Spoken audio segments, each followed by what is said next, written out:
Welcome to part 2 of HTML Coding the Web, lesson 4.5 recap. We're going to talk a little bit about the cascading part of a CSS, cascading style sheet. So we call it a cascade because the rules that we add in the CSS are added together and applied cumulatively. And what that means is that the styles are going to trickle down. So for instance, if I apply something to the body, if I say the body has Times New Roman font, then everything else inside the body also will have Times New Roman, unless, of course, I specify that somewhere else doesn't. So they consider them cumulative, meaning they're inherited. You only have to apply new styles into something that's inside of something else. And you can always override styles with an inline style. So you have to understand the order of the cascade. So in this example that we've done here, I'm going to show you, so I'm going to I'm going to take this out of here so I can show you this better. Typically, and we haven't done this third way yet, we talked at last session about their style tags in the head, that's internal or embedded styles, and then these are inline styles. So they're styled in the tag as an attribute, a style attribute. But a style CSS page is a completely different document. So our web design HTML document has our paragraphs and our content. The style page is what's reserved for our styling of the page, the colors, the setup of the page, that sort of thing.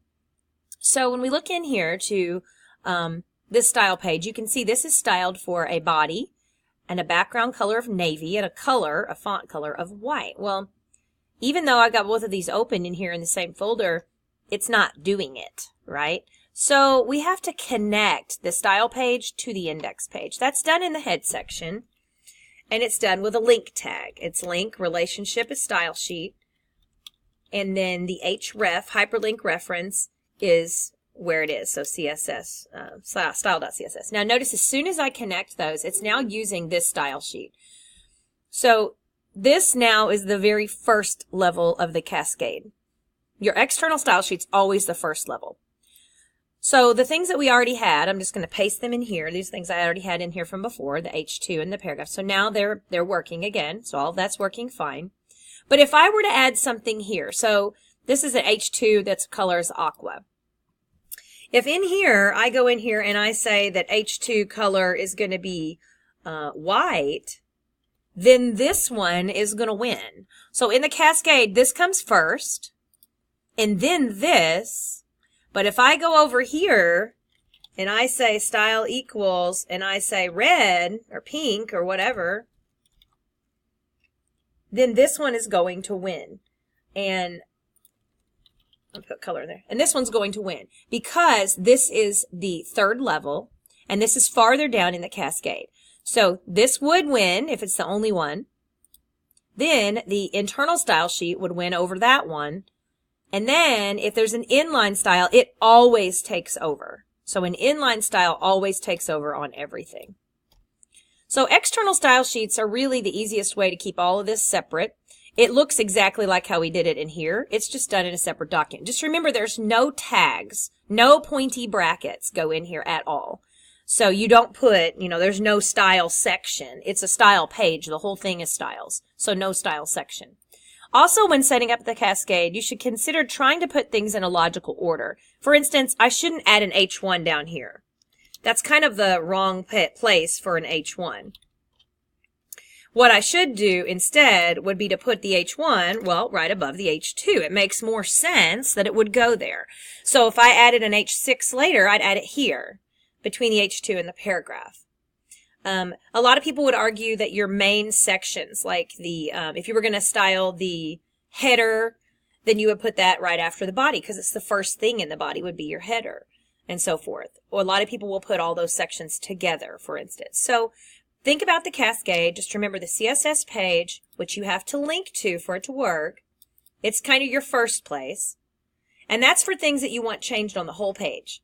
So like I said, if I still wanted one of these to be red, I can still go to that one tag and use an inline style and make that red. That's going to work out. Okay? So know the difference between an external style sheet, an internal style sheet, or an embedded style sheet, and an inline style. And an inline style is a style attribute. Okay. All right, the last thing from this unit is the final tags list. Tag list E, formatting with font styles. These are all starting with the word font. So first off is the font family. Now the font family would be the actual, true, legit font name. And they say it's a good idea to put your font family names in quotation marks. You absolutely have to put them in quotation marks if they're multiple words. You don't absolutely have to if they're not. But if I wanted to change the font for this whole page, I would put in font family. And then notice that my helpers that pop up, these are generic font categories. And that's important. The very last thing that you list in this list of font families, and they just get separated by commas, is going to be a generic one. Because if the computer that you're using or the phone doesn't have that font, then it's going to fall back to whatever's next on this list. So if I put Arial Black, that's the name of a font, that really big, heavy font. Okay, and then after it, I put a comma. Oops. And then I could put another one like just Arial, let's say, comma, and then I would put sans serif because that's what Arial and Arial Black are. Now, if it doesn't have Arial Black, I'm going to misspell it and put Blackie. It rolls down to Arial. See? So when this font, when it can't find this font, it uses the next one in the list. And then if it can't find this one, then it's going to use the generic that you list. So it's important to know the different generic fonts. And the categories are serif, sans serif, cursive, fantasy, and monospace. I honestly don't ever use any of these except serif and sans serif. Serif fonts are the ones that have little dangly things on them like Times New Roman. So I'll put Times New Roman here. See, these little things that are hanging off the letters, those are serifs. And so Times New Roman would be a serif font. And you could just list like one font and then the category. So if I put Times New Roman, it looks exactly the same because the default serif font in this particular computer browser is Times New Roman. So it didn't matter, right? It's still a serif font and it's still the same serif font for that matter. So that's font family. Font weight and font style. That's the way we bold and italicize things. So, pretty common here if I was going to do my headings, these, to make them italic or whatever, I would say font style, italic. Notice it's italic. There's no S on the end of it. It's not plural. You wouldn't say bolds, so you don't say italics. It's just italic. And so now it's italicized, and you can see that on there. It would be redundant to put a font weight of bold because headings are already bold. So you don't ever want to put that on a heading. Now I could say my paragraphs, I don't know I'd want to, but I could say my paragraphs need to be bold, and I could do that. Font weight of bold, now my paragraphs are bold. So font style, italic, font weight, bold. And there's actually numbers you can put like 0 to like 900, but they don't seem to work, so I don't use them. I just use bold. Then there's font size. This is font size in points. Points are like what's in Word. So if I wanted to make my heading, this heading here bigger, then I could put a font size and then put in my measurement. Remember, measurements don't have space bars. So if I wanted to make it a 50-point font, I'd put my PT right next to the 50 and then my semicolon. That's kind of big, so say 30 or whatever. Don't space bar or it goes back to normal. You have to have it right next door. So that's font size. You can put font sizes in pixels, but they're littler than points. And we're so used to using points in Microsoft Office and Google and all that, that I think it's easier to put fonts in points. But you can do it in pixels, just like anything else. All right, and then finally, the last one on here is font variant. This is small capitals. It's weird because it's like the one that says font and the other ones say text and stuff like that. So on this one, I'm going to... I think I have this set to uppercase. I'm going to take this out of this one so it's not uppercase anymore. I'm going to come in here and add font variant. So what this one does, and there's really no choices, it's basically small caps or it's normal.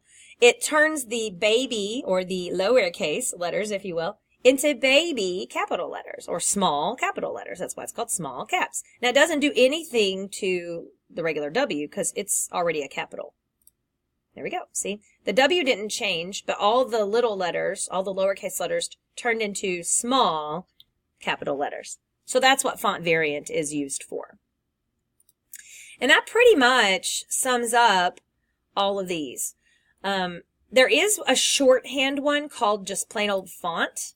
I don't use it just because it's kind of hard to keep it all separate and remember what's what.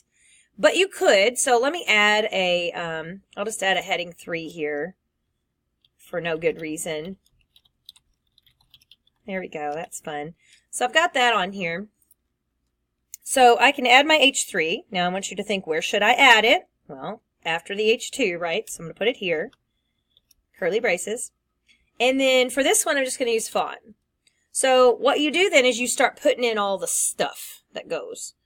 And so this is, of course, where it gets confusing to me. But so say I say Arial.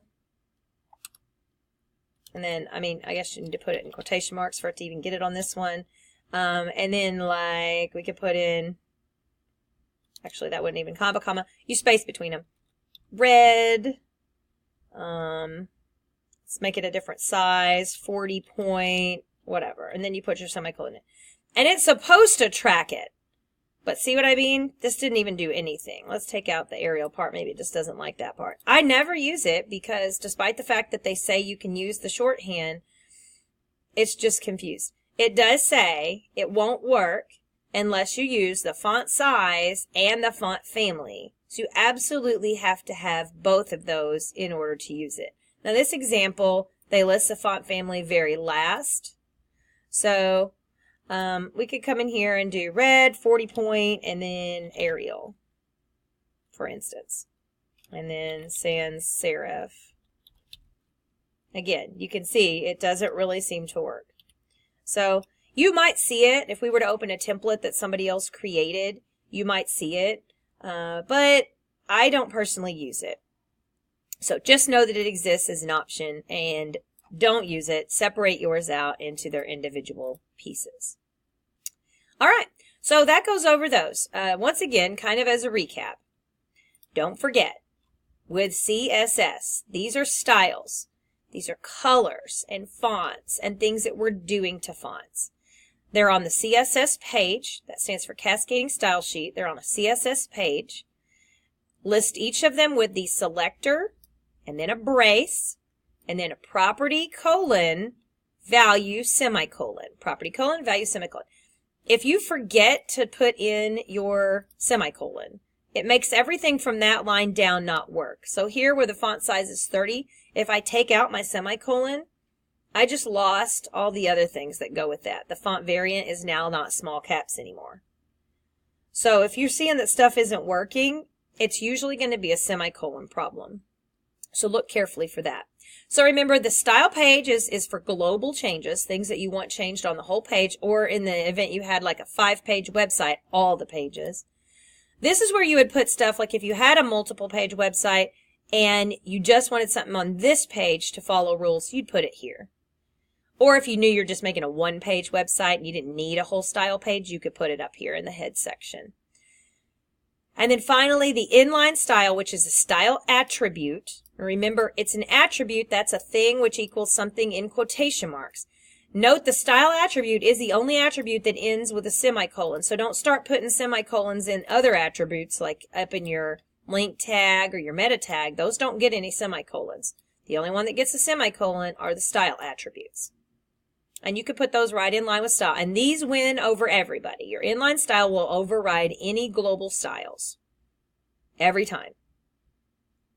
All right. And that is your recap for the first 5 lessons in our book. Hopefully, if you are having any trouble remembering or knowing how to do some of these, that cleared that up.